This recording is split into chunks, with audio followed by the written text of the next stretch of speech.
नमस्कार, एक बार फिर मौजूद हूँ गाजीपुर बॉर्डर पर। ये हमारे बिल्कुल ठीक पीछे मंच है, किसानों का मंच, जहाँ से संबोधन हमेशा प्रतिदिन किया जाता है। और मैं मौजूद हूँ, कड़कपाती ठंड है, समय 8 बजे के आसपास पहुँच चुका है, काफ़ी तेज़ ठंड है। और हमारे बीच मौजूद है इस देश की धरोहर कहने जाने वाली स्त्री महिला किसान। उनके हौसले, उनकी बुलंदियाँ देखकर हमें भी लगा कि हम भी चाहते हैं हमारे दर्शक जाने ऐसी महिला को जिसके अंदर जज्बे की कमी नहीं है, जिसके अंदर किसान के प्रति जो प्यार होना चाहिए उसकी कोई कमी नहीं है। उनकी अगर हिस्ट्री आप भी जानेंगे, जैसे मैं जानने का प्रयास करता हूँ, आप भी जानेंगे तो आपके भी रोंगटे खड़े हो जाएंगे। चलिए मिलते हैं ऐसी महिला से। सबसे पहले मैं आपका नाम जानना चाहूँगा। सर, मेरा नाम नवकिरण कौर है। आप कहाँ से बिलोंग करते हैं? बेसिकली मैं पंजाब की हूँ, लेकिन मेरी जो मैरिज है वो लखीमपुर डिस्ट्रिक्ट में हुई है, पलिया में। अच्छा, पलिया में आपकी शादी हुई है, लखीमपुर जनपद में। तो सबसे पहले अपना परिवार के बारे में जानकारी दीजिए। आपके परिवार में कौन कौन है? मेरी फैमिली में ज़्यादा लोग नहीं हैं। अगर पर्सनली पूछा जाए तो मैं और मेरी बेटी ही है, क्योंकि मेरी शादी से पहले ही मेरे फादर इन लॉ और मदर इन लॉ की डेथ हो चुकी थी। अब जेठ जेठानी है, नंदे अपने घर पे हैं, जेठ जेठानी है, उनका अलग है, खेती बाड़ी सब अलग है और घर परिवार अलग है। ऐसा नहीं है कि उनका सपोर्ट नहीं है, लेकिन उनका सपोर्ट है। बट अगर बात की जाए मेरी पर्सनल फैमिली की, तो मेरी पर्सनल फैमिली में आज से 2.5-3 साल पहले मेरे हस्बैंड एक्सपायर हो गए थे। तो कैसे एक्सपायर हुए? वो ड्रग्स बहुत लेते थे, नशा करते थे। अच्छा, नशा करती जी। तो नशे करने की लत से गए या कोई एक्सीडेंट हुआ उसी की वजह से नशे की? वो एक्चुअली नशे की वजह से ही गए हैं। तो मतलब उनका बिहेव भी ऐसा था, क्योंकि मुझे उनके साथ रहने में भी प्रॉब्लम होती थी, टू बी वेरी फ्रैंक। मैं उनके साथ रहना, मतलब जब आदमी ड्रिंक करता हो, जिसको ये नहीं पता कि मैंने अपनी फैमिली को कैसे संभालना है, मैंने अपनी बेटी का फ्यूचर बनाना है, तो वो ड्रिंक करके वो मुझे बहुत मतलब टॉर्चर भी करता था। लेकिन फिर भी मैंने अपना कर्तव्य निभाया, वाइफ होने के नाते मैं फिर भी उसको टॉलरेट करती रही। और मैंने डाइवोर्स लेने का भी कभी नहीं सोचा। फिर भी मुझे ये लगा कि चलो मैं तो सेपरेट हो जाऊंगी, वो अलग चीज़ है, लेकिन मेरी बेटी को फादर नहीं मिलेगा। बट मुझे नहीं पता था कि परमात्मा ऐसा कर देंगे। तो 2.5-3 साल पहले अचानक उनकी डेथ हो गई, लीवर साइरोसिस। बाकी फैमिली में और कौन है? जैसे आपके सास ससुर? नहीं, कोई नहीं है। सास ससुर के करते थे? मेरे हस्बैंड बहुत छोटे थे जब वो लोग एक्सपायर हुए। यानी कि जब आप विदा होकर यहाँ से गई थी तब केवल आपके हस्बैंड? जी, हस्बैंड और जेठ जेठानी। इस समय आप अकेले रहते हैं? जी, मैं अपनी बेटी के साथ अकेली रहती हूँ। आपको कोऑपरेट मिल रहा होगा, कहाँ से आपको कोऑपरेट मिल रहा है? कौन आपके साथ इस समय मतलब आपका सहारा बना हुआ है? एक्चुअली सबसे बड़ा जो सहारा है वो भगवान है। मेरे घर में बाबा जी का स्वरूप रखा हुआ है। मैं जो भी करती हूँ उनके आशीर्वाद से करती हूँ। अगर इधर को भी आना था, धरने पे आना था, तो पहले मैंने घर में बाबा जी को मत्था टेका। घर में छोटे से तो उसमें हुक्मनामा साहब निकाला। तो हुक्मनामा साहब में मतलब बाबा जी का जो हुक्मनामा साहब था वो चढ़ती कला का था। तो मैंने कोई भी डिसीजन लेना होता है, मैं रिश्तेदारों से या लोगों से नहीं पूछती। मैं गुरुद्वारा में जाके हुक्मनामा साहब निकाल के, या घर में जो सेंची साहब पड़े हैं हुक्मनामा साहब निकाल के भगवान से पूछती हूँ कि मुझे ये काम करना चाहिए कि नहीं। मैंने कभी किसी आदमी को या किसी रिश्तेदार को अपना सहारा नहीं माना। मैंने सिर्फ भगवान का ही आसरा और सहारा रखा है। और अभी अगर सहारे की बात की जाए तो मेरी बेटी जो मेरी जान है वो मेरा सहारा है। अच्छा, आपका भरण पोषण कैसे हो रहा है? देखिए, एक मनुष्य के लिए, एक मानव के लिए सबसे अहम होता है पैसा, क्योंकि उसके बिना भरण पोषण बिल्कुल भी नहीं होता। तो आपका अर्निंग पॉइंट क्या है? सबसे पहले तो फार्मिंग है। कितने एकड़ जमीन है?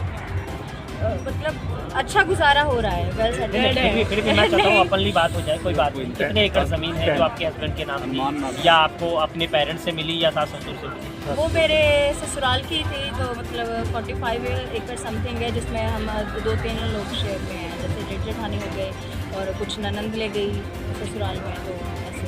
नहीं, फिर भी कुछ तो बंटवारा किया होगा, कुछ तो रह गई होगी मिनिमम, कुछ आइडिया? हाँ, 10-15, यानी कि 10 से मैं एवरेज मानूँ 12 एकड़ के आसपास। हाँ, कैसे? ठीक है, 12 एकड़ की ज़मीन अब कौन संभाल रहा है? आपने ठेके पे? मैं जी ठेके पे है, तो ठेके में खुद ही कर रही हूँ। अच्छा, मतलब खुद ठेके पे नहीं है आप? नहीं, खुद ही कर ठेके पे है, लेकिन ठेके पे देने के लिए भी तो खुद भी देखना पड़ता है कि कहाँ से ठेका, मतलब कौन सही ज़मीन को संभाल सकता है, कोई हेरा फेरी तो नहीं कर रहा, या किस तरीके से। अभी आप जैसे मेरी लाइफ के बारे में पूछ रहे हैं, तो सबसे पहले मैं आपको ये बताना चाहती हूँ कि जब मेरे हस्बैंड एक्सपायर हुए, अब अकेले की अगर बात आती है, तो मेरे जेठ जेठानी और मेरे जो बाकी नंदें थी, उन लोगों ने क्या किया, मेरे पे केस कर दिया। और मुझे वहाँ पे तहसील में इधर उधर मुझे ये बहुत ज़्यादा क्लोजली मैटर आ रहा है। जी, इस जी। तरफ नहीं जाना चाहेंगे, हम केवल जज्बे को जानना चाहेंगे कि किसानी नहीं, तो में वो भी मैं आपको जज्बे के बारे में बता रही हूँ कि मैंने उस टाइम भी स्ट्रगल पीरियड में भी कैसे मैंने बेटी के लिए स्टैंड लिया। तो उन लोगों ने क्या किया, मतलब केस वगैरह कर दिया था जो प्रॉपर्टी खरीदने के लिए। मतलब जो टाइम में मेरा शौक मनाने का था कि मेरे हस्बैंड चले गए, उस टाइम में मैं कोर्ट कचहरी में जाके अपने हक के लिए लड़ी हूँ और मैंने अपनी बेटी के लिए और अपने लिए मैंने अपना हक वहाँ से लिया। चलिए, आपको मिल गया, इसके जी। लिए आपको बधाई। जी जी, थैंक यू। शौक मनाने का था कि मेरे हस्बैंड चले गए, उस टाइम में मैं कोर्ट कचहरी में जाके अपने हक के लिए लड़ी हूँ और मैंने अपनी बेटी के लिए और अपने लिए मैंने अपना हक वहाँ से लिया। चलिए, आपको मिल गया, इसके लिए जी। आपको बधाई। जी जी, थैंक यू। और बाकी इसके बाद अच्छा है, अब खेती जो है टोटल आप पटके पे है, यानी कि जिसको आप कहते हैं ठेके पे है या जी, जी। व्यक्तिगत कर रही हैं? थोड़ी बहुत है जो व्यक्तिगत कर रही हूँ ताकि जो मैं अपने आप को बिजी रख सकूँ, बाकी मोस्टली लीज पे है। अच्छा, घर में और कौन कौन से साधन हैं जो किसानी में यूज़ किए जाते हैं? पहले साधन थे, जब हस्बैंड थे तब सारे साधन थे, ट्रैक्टर, ट्रॉली, कल्टीवेटर वगैरह सारे साधन थे। उनके एक्सपायर होने के बाद मैंने ऑलमोस्ट सब सेल कर दिए क्योंकि मैं खुद प्रॉपर खेती नहीं कर पाती। अब मुझे अगर ज़रूरत होती है तो मैं अपने जेठ जी को बोल देती हूँ या किसी और को बोल देती हूँ तो वो मेरी हेल्प कर देते हैं। चलिए, अब किसान आंदोलन में आप डटी हुई हैं, जी। आपके साथ कोई ना कोई आया होगा आपकी फैमिली से? मेरी बेटी आपकी बेटी के अलावा? कोई नहीं, क्योंकि मैंने आपको पहले ही बताया कि मेरा जो सहारा है वो भगवान है। नहीं नहीं, फिर भी आप किस वाहन से आई हैं? कोई तो आपके साथ आया होगा। हाँ, मैं अपनी गाड़ी से आई हूँ, ड्राइवर के साथ आई हूँ, तो मेरी बेटी है मेरे साथ। अच्छा अच्छा, ठीक है। आपको क्या लगता है कि सरकार तो अपने अड़ियल रवैये पे अभी भी लगी हुई है, वो सीधा सीधा स्पष्ट कह रही है कि हम किसान बिल वापस नहीं लेंगे, आप चाहे कुछ भी करें, हाँ संशोधन कर सकते हैं, इसमें आपको क्या लगता है? देखिए, सरकार को भी ये सोचना चाहिए कि अगर हम लोग हैं, अगर लोग हैं तो ही सरकार है, अगर लोग ही खुश नहीं तो सरकार अकेले क्या करेगी। लेकिन वो तो यहाँ किसानों को किसान मानने के लिए तैयार नहीं है ना, वो तो खालिस्तान पाकिस्तान देशद्रोही कह रही है। ये सब एक पॉलिटिक्स है, पॉलिटिकल बातें हैं और आपको किस एंगल से लगता है कि यहाँ पे कोई आतंकवादी है या कुछ और है? मैं अपनी छोटी सी अगर मुझे ऐसा कुछ सुनिए, सुनिए एक सेकंड, मुझे अगर ऐसा लगता तो मैं ये नहीं कहता हमारे साथ किसान महिला मौजूद, जी, मैं जी। तो कुछ और ही कहता ना। जी नहीं, मैं सबकी बात करती हूँ क्योंकि सब अपना घर बार छोड़ के यहाँ बैठे हैं। यहाँ पे आपने देखा होगा कि कितने हमारे इस जंग में कितने सैनिक शहीद हो गए। तो अगर अब उनकी शहीदी को अगर ये लोग आतंकवादी बोलते हैं तो ये तो फिर सरकार के लिए बहुत शर्म वाली बात है। अच्छा, उनका ये भी कहना है कि जो यहाँ पर फंडिंग इस्तेमाल की जा रही है, जो राशन पानी फंड की मदद से आ रहा है, फंडिंग बाहर से आ रही है, गलत लोगों के हाथ से आ रही है या विपक्षी पार्टियाँ दे रही है, ऐसा क्या आपको क्या लगता है? ऐसा कुछ नहीं, ये गुरु नानक देव जी का लंगर है जो 20 रुपये से स्टार्ट हुआ था, तो ये ऐसा ही चलता रहेगा। फंडिंग के बारे में फंडिंग क्यों कहना चाह रही हो? कौन सा पल्ला झाड़ रहा है? वो फंडिंग नहीं है एक्चुअली, वो सिर्फ एक सेवा है। वो लंगर में सेवा डाल रहे हैं, सेवा का योगदान कर रहे हैं। अच्छा, मैं मानती हूँ अगर फंडिंग ना होती तो क्या सरकार इतने लंगर लगा। मैं आपसे ये भी कहना चाहती हूँ कि मैंने जब आज स्टेज पे बोला तब भी मैंने ये कहा था कि ना तो मैं मोदी जी के खिलाफ हूँ, है ना मैं किसी सरकार के मतलब पक्ष में हूँ ना विपक्ष में हूँ। अगर मैं खिलाफ हूँ तो सिर्फ ये काले जो कानून है उनके खिलाफ हूँ। देखिए, एक घर को चलाने के लिए एक मेंबर के लिए भी प्रॉब्लम होती है कि घर को कैसे चलाना है। मैं मोदी जी की रिस्पेक्ट करती हूँ, कैबिनेट मंत्रियों की भी बहुत रिस्पेक्ट करती हूँ जो पूरे देश को चला रहे हैं, लेकिन अगर निंदा करती हूँ तो उनके बनाए हुए काले कानून। बस मैं यही कहना चाहूँगी कि मतलब मैं मोदी जी को भी मतलब दिल से तय दिलों से उनका सत्कार करती हूँ कि वो पूरा देश चला रहे हैं। क्योंकि एक आदमी के लिए मैंने पहले भी बोला था कि घर चलाना बड़ा मुश्किल होता है, वो फिर भी पूरी दुनिया को पूरे देश को चला रहे हैं। तो बस मैं यही कहूँगी कि मैं ना तो किसी के पक्ष पे आई हूँ ना विपक्ष में, मैं तो सिर्फ अपने हक के लिए यहाँ पे आई हूँ और काले कानूनों का खात्मा चाहती हूँ। शौक मनाने का था कि मेरे हस्बैंड चले गए, उस टाइम में मैं कोर्ट कचहरी में जाके अपने हक के लिए लड़ी हूँ और मैंने अपनी बेटी के लिए और अपने लिए मैंने अपना हक वहाँ से लिया। चलिए, आपको मिल गया, इसके लिए जी। आपको बधाई। जी जी, थैंक यू। और बाकी इसके बाद अच्छा है, अब खेती जो है टोटल आप पटके पे है, यानी कि जिसको आप कहते हैं ठेके पे है या जी, जी। व्यक्तिगत कर रही हैं? थोड़ी बहुत है जो व्यक्तिगत कर रही हूँ ताकि जो मैं अपने आप को बिजी रख सकूँ, बाकी मोस्टली लीज पे है। अच्छा, घर में और कौन कौन से साधन हैं जो किसानी में यूज किए जाते हैं? पहले साधन थे, जब हस्बैंड थे तब सारे साधन थे, ट्रैक्टर, ट्रॉली, कल्टीवेटर वगैरह सारे साधन थे। उनके एक्सपायर होने के बाद मैंने ऑलमोस्ट सब सेल कर दिए, क्योंकि मैं खुद प्रॉपर खेती नहीं कर पाती। अब मुझे अगर ज़रूरत होती है तो मैं अपने जेठ जी को बोल देती हूँ या किसी और को बोल देती हूँ, तो वो मेरी हेल्प कर देते हैं। चलिए, अब किसान आंदोलन में आप डटी हुई जी। हैं, आपके साथ कोई ना कोई आया होगा आपकी फैमिली से? मेरी बेटी, आपकी बेटी के अलावा? कोई नहीं, क्योंकि मैंने आपको पहले ही बताया कि मेरा जो सहारा है वो भगवान है। नहीं, फिर भी आप किस वाहन से आई हैं और कोई तो आपके साथ आया होगा? हाँ, मैं अपनी गाड़ी से आई हूँ, ड्राइवर के साथ आई हूँ, तो मेरी बेटी है मेरे साथ। अच्छा, जी। ठीक है। आपको क्या लगता है कि सरकार तो अपने अड़ियल रवैये पे अभी भी लगी हुई है? वो सीधा स्पष्ट कह रही है कि हम किसान बिल वापस नहीं लेंगे, आप चाहे कुछ भी करें, हाँ संशोधन कर सकते हैं। इसमें आपको क्या लगता है? देखिए, सरकार को भी ये सोचना चाहिए कि अगर हम लोग हैं, अगर लोग हैं तो ही सरकार है, अगर लोग ही खुश नहीं तो सरकार अकेले क्या करे? लेकिन वो तो यहाँ किसानों को किसान मानने के लिए तैयार नहीं है ना। वो तो खालिस्तान, पाकिस्तान, देशद्रोही कह रही है। ये सब एक पॉलिटिक्स है, पॉलिटिकल बातें हैं, और आपको किसी एंगल से लगता है कि यहाँ पे कोई आतंकवादी है या कुछ और है? मैं अपनी छोटी सी बेटी, अगर मुझे ऐसा कुछ, सुनिए, सुनिए एक सेकंड, मुझे अगर ऐसा लगता तो मैं ये नहीं कहता हमारे साथ किसान महिला मौजूद है, मैं तो कुछ और ही कहता ना। जी नहीं, मैं सबकी बात करती हूँ, क्योंकि सब अपना घर बार छोड़ के यहाँ बैठे हैं। यहाँ पे आपने देखा होगा कि कितने हमारे इस जंग में कितने सैनिक शहीद हो गए। तो अगर अब उनकी शहीदी को अगर ये लोग आतंकवादी बोलते हैं तो ये तो फिर सरकार के लिए बहुत शर्म वाली बात है।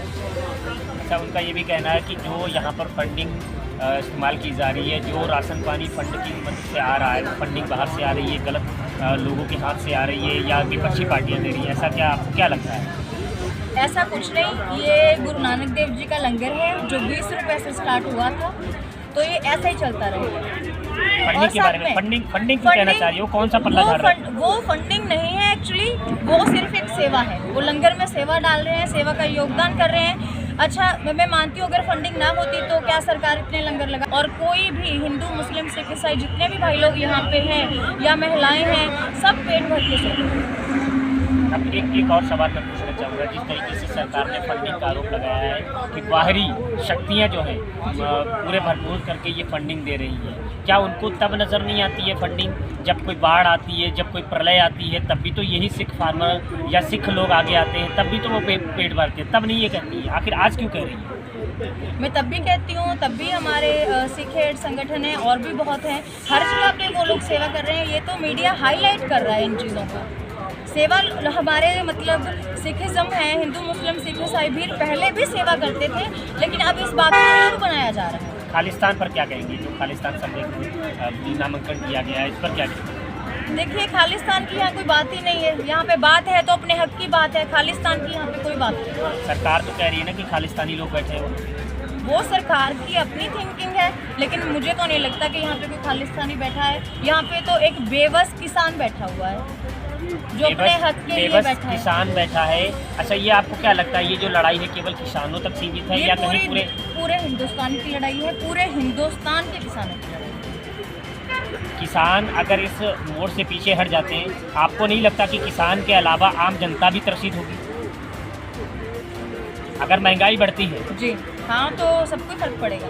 मेरे कहने का आशय ये है कि अगर आज ये बिना बिल वापस लिए चले गए तो जो अनाज है तो कम रेट किसानों से खरीदा जाएगा, उसके बाद पूंजीपतियों के हाथ लगेगा, उसको महंगा आखिर जनता खाएगी ना, केवल किसान थोड़ा ना। किसान तो वैसे भी अपना अनाज जमा कर लेते हैं ना। तो तभी तो हम लोग बैठे हैं, सारी दुनिया के बारे में सोच रहे हैं, तभी तो हम बैठे हैं। बाकी सॉरी टू से, मुझे प्रॉपर हिंदी, मैंने आपको पहले भी बताया था, नहीं आती, तो जो आप हिंदी में बोल रहे हो मुझे प्रॉपरली समझ भी नहीं आ रहा। चलिए कोई बात नहीं। अब मेरा एक लास्ट क्वेश्चन और है, मेरा लास्ट क्वेश्चन और है कि अड़ियल रवैये पे सरकार टिकी हुई है। वो नहीं कह रही है कि हम बिल वापस लेंगे, वो ऐसा कुछ कह ही नहीं रही है, ना लेने की उनकी प्लानिंग लग रही है, ठीक है। लेकिन किसान भी दराड़ा हुआ है। आपको क्या लगता है 2024 का जो एक रणनीति है, राजनीति है, उसके चक्कर में सरकार झुक सकती है? सरकार को झुकना ही पड़ेगा, क्योंकि हम तो अब मतलब किसी मैं धर्म की बात नहीं करती हूँ, नॉर्मली बात करती हूँ, क्योंकि मैं खुद पर्सनली सिखिज़्म फैमिली से हूँ। क्योंकि हमारा तो शुरू से ही यही रहा है कि हमको तो शहीदियाँ देनी ही पड़ी हैं। शायद यहाँ भी हमको शहीदियाँ देनी पड़े। मैंने जब स्टेज पे बोला था, मैंने तब भी कहा था कि गुरु गोविंद सिंह जी ने हमेशा ये कहा है कि अगर अपना हक लेना है तो मतलब आप, जब स्टेज पे बोला था मैंने तब भी कहा था कि गुरु गोविंद सिंह जी ने हमेशा ये कहा है कि अगर अपना हक लेना है तो मतलब आपको अपना हक मांगने के लिए हथियार भी उठाने पड़ेंगे। यहाँ पे लेकिन किसान, मैं उन हथियारों की नहीं बात कर रही हूँ। मेरा कहने का मतलब ये है कि मतलब मैं हिंदी में फिर मैं अटक रही हूँ, प्रॉपरली हिंदी में नहीं। मेरा कहने का मतलब ये है भी सानू अपने हक लैन लई स्टैंड तो लेना ही पैना। और इनका कहने का मतलब है कि हमको अपना हक लड़ने के लिए एक स्टैंड लेना ही पड़ेगा। हाँ, तो उस स्टैंड को हम शांतिपूर्वक शांतिपूर्वक और इतने टाइम से ये धरना चल रहा है। इससे पहले भी पंजाब में या और एरिया में वो टोल प्लाजा किसान घेर के बैठे थे, लेकिन कभी भी आपको कोई ऐसा लगा कि सिखों ने या किसानों ने कोई ऐसी प्रॉब्लम क्रिएट की हो जैसे आपको ये लगे कि वो आतंकवादी हैं? ऐसा कुछ नहीं मिला ना। तो ये तो फिर हम लोगों को आतंकवादी कहना बहुत गलत बात है। आपका बिल्कुल प्रश्न जो है बिल्कुल जायज़ है। आप इस देश के हैं, आप इस देश को कहीं ना कहीं तरीके से कि सबसे ज़्यादा किसान, सबसे ज़्यादा जो जीएसटी या जो भी बिल वो देते हैं, सबसे ज़्यादा किसान देते हैं। और दूसरी बात यह कि अगर हम लोग आतंकवादी होते तो जो ये हमारे बुजुर्ग मतलब यहाँ पे घूम रहे हैं, इनकी उम्र यहाँ पे घूमने की नहीं है, बिस्तर में आराम से आराम करने की है। तो मेरी छोटी सी बच्ची ये यहीं घूम रही होगी। हरजस बेटे, मेरे कैमरामैन को दिखाना चाहूँगा, जी पर बच्ची खेल रही है। एकमात्र इनकी जो सहारा है, एकमात्र इनका सहारा है, उसी के बलबूते ये जिंदगी जी रही हैं और किसानों की हक की लड़ाई। जी आप कुछ कह रही थी? मैं यही कह रही थी कि अगर हम लोग आतंकवादी होते तो आज हम यहाँ ना बैठे होते। तो हमको सरकार ये सब कहना बंद करे, इसी में सबकी भलाई। कुल मिलाकर आपसे बात करते हुए बहुत अच्छा लगा। मैं जहाँ तक अपने नतीजे पे पहुँचा हूँ, सिर्फ किसानों का जो हक की बात है उसमें इनका ये कहना है कि हम हमारे लिए जो आपने बिल पास किया है आप केवल उसको वापस ले लीजिए, हमें किसी से कोई कुछ नहीं लेना है। हम शांतिपूर्वक धरना दे रहे हैं, अपने हक की लड़ाई हक की लड़ाई लड़ रहे हैं, कोई लड़ाई नहीं लड़ रहे हैं, केवल हक, अपनी मांग जो हमारी डिमांड है उसको पूरा करने की बात कह रहे हैं कि आप तीनों बिल वापस ले लीजिए, हम लोग शांतिपूर्वक अपने घर चले जाएंगे। हम पूरे देश को अनाज, पूरे देश का पेट भर सकते हैं। कहीं ना कहीं हम भी आपको आगे आने वाली राजनीति में फ़ायदा देंगे, इसलिए आपकी भलाई इसी में है। अगर आप वोट बैंकिंग के तरीके से देखेंगे तब भी आपको बिल वापस लेना पड़ेगा, देश हित की बात करेंगे तब भी आपको ये बिल वापस लेना पड़ेगा, जनहित की बात के साथ देश की भी बात करेंगे तब भी आपको कहीं ना कहीं जो है बिल को वापस लेना पड़ेगा। इसी बातों के साथ मैं वापस लिए चलता हूँ आप सभी साथियों को स्टूडियो, अपना कैमरामैन साथी के साथ। ठोस कदम न्यूज़ नेटवर्क, गाजीपुर, उत्तर प्रदेश।